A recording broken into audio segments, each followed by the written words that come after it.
నమస్తే, జై శ్రీరామ్, భరత్ మాతాకి జై, వందే మాతరం. నేను మీ విలాసాగరం రమేష్. ఈరోజు 25 మార్చ్ 2025 26 బుధవారం ఉదయం ఈరోజు విడేస్తున్నా.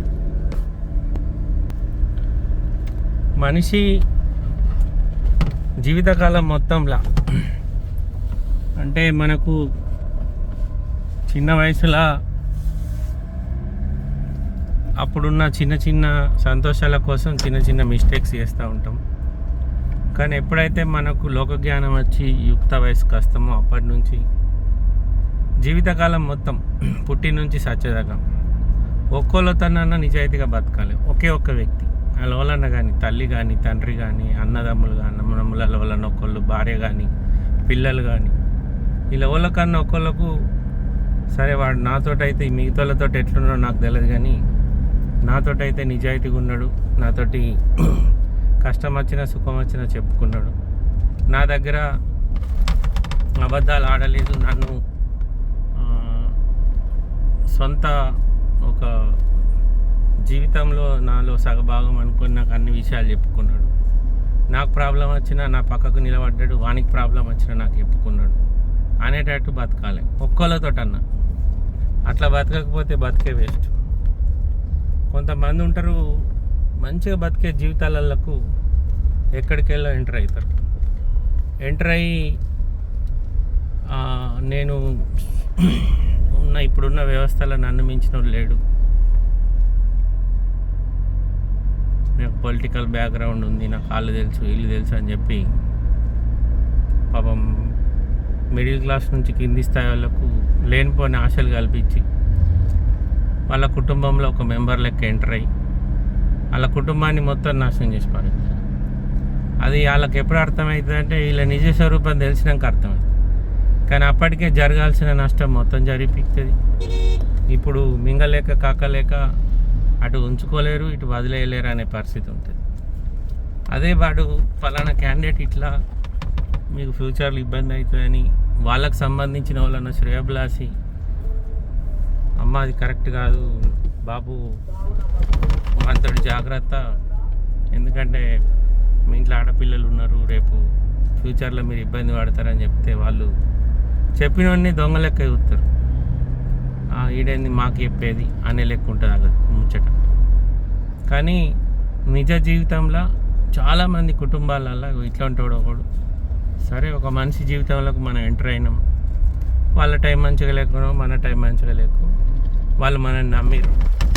అక్కడ కూడా మన నిజాయితీ ఉండకపోతే మనదేం బతుకు. రోజు పొద్దున్న లేవాలి, టీప్ టాప్ తయారు కావాలి, తెల్ల బట్టలు వేయాలి, రోడ్డు మీద పడాలి. ఎవడు తాగిపిస్తాడా, ఎవడు తినిపిస్తాడా, ఓ భయం లేదు, ఓ భక్తి లేదు, ఓ దేవుడు లేదు, ఓ దయ్యం లేదు. ఎంతసేపు సెంటు కొట్టుకోవాలి, ఓ నన్ను నడుపుకున్న బండి వేసుకోవాలి, దాని మీద తిరగాలి, ఓ నన్ను ఒకరిని దొరికించుకోవాలి, ఆయనకి 500కు 1000 టోప్ వేయాలి, ఆయన దగ్గర 4 మాటలు నరకాలి. అరే నాకు ఎమ్మెల్యే తెలుసు, నాకు మినిస్టర్ తెలుసు, నాకు ఉప ముఖ్యమంత్రి తెలుసు, నాకు హోమ్ మినిస్టర్ తెలుసు, ముఖ్యమంత్రి తెలుసు, ఎంపీ నేను చెప్పినట్టే వింటాడు అని డైలాగులు 4 కొట్టాలి. ఆ పూట పాపం గడుపుకోవాలి.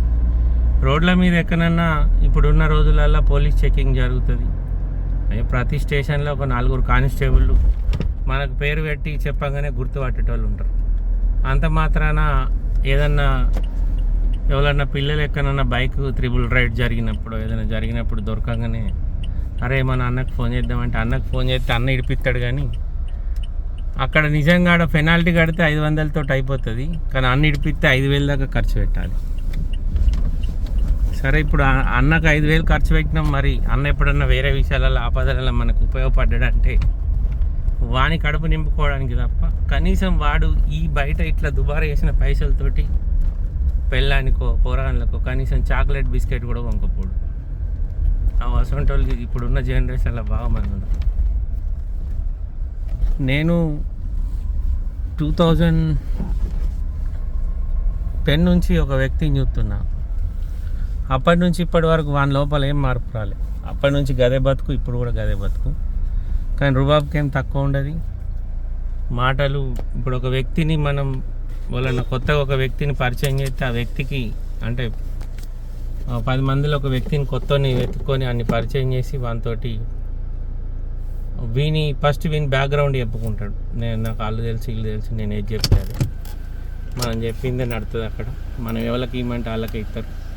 ఆ రేంజ్లో బిల్డప్లు ఇచ్చి ఆ కొత్త వ్యక్తిని బోల్టా కొట్టాడు. అట్లా రోజు ఒక వ్యక్తికి టార్గెట్ చేయాలి, బతకాలి. ఏం బతుకురా భయ్ మనకి. కనీసం పిల్లలతో నిజాయితీగా లేకపోతే, మీ పిల్లలతోటి నిజాయితీగా లేకపోతే, మీ అన్నదమ్ములతో లేకపోతే, మీ అయ్యవ్వతో లేకపోతే, మీ వాడన్నా నిన్ను నమ్మి నిన్ను నా దోస్తు తీయడానికి నీకు ఎప్పుడైనా ఆర్థిక సాయం చేస్తే అని కూడా గుండు కొడుతుంది. ఇంకా ఈ మాత్రం దానికి నేను పెద్ద పొలిటికల్ లీడర్నని చెప్పుకుంటాను. నీలాంటి వాళ్ళు భూమికి కాదు, సమాజానికి బరువే, భూమికి బరువే. కనీసం నీ జీవితకాలం మొత్తంలో ఒక్కొనితోటన్నా హానెస్ట్గా బతికి చూపెట్టు. ఊరు గొప్ప ఏదో ఉంటుంది కదా, పేరు ఊరు గొప్ప పేరు దిబ్బ అని సాత్రం ఉంటుంది, అట్లుంది నీ బతుకు. ఎవరి దగ్గరన్నా మనం వాడు ఆర్థికంగా మనకు ఏదైనా ఎమర్జెన్సీలా 10కో 11కో ఎమర్జెన్సీలో అవసరం పడ్డదని ఏమన్నా మనకు హెల్ప్ చేసినప్పుడు వాన్ టైం మంచిగా ఉంది, ఇన్ని రోజులు వాడు అడగలేదు. ఇప్పుడు ఆ టైం కొంచెం సిచ్యువేషన్ క్రిటికల్గా ఉన్నప్పుడు ఆడు నిన్ను తిరిగి సాయం అడిగినప్పుడు నువ్వు నోరు మూసుకొని, అరే నేను ఇన్ని సంవత్సరాల నుంచి నన్ను అసలు అడగలేదు, ఇప్పుడు అడుగుతుండు కదా, నాకు ఆడు ఉపయోగపడ్డాడు, ఆ టైం నా టైం మంచిగా లేకుండా నాకు ఉపయోగపడ్డాడు, ఇప్పుడు ఈ టైం నాది మంచిగా ఉంది, మరి ఆ టైం ఏం పరిస్థితి ఏమొచ్చిందో మనం వానికి హెల్ప్ చేసిండు, మనం వాడిని మర్చిపోవద్దు, వానికి మనం సెటిల్ చేద్దామన్న కృతజ్ఞత కూడా లేకపోతే. ఇంక ఈ మాత్రం దానికి పొద్దుగాలు లేసి బొట్లు బోనాలు సెంట్లు కొట్టుకొని రోడ్ల మీద పడి రోజు ఒక్కొనితోటి తిని తాగి లాస్ట్గా లివర్ ఖరాబ్ అయ్యి తీసుకపోయి అవతల వారెత్తారు. చచ్చినాక కూడా పెళ్ళం పొరంలో ఏమైనా జమ చేసుకున్న పైసలు ఉంటే అవి కూడా నీ బొందకే పెట్టుడు అవుతుంది. నీ వల్ల ఏం వాళ్ళకి లాభం లేదు. కానీ ఓకే సార్, ఏమన్నా తప్పు మాట్లాడితే సారీ. మళ్ళొకసారి అందరికీ జై శ్రీరామ్.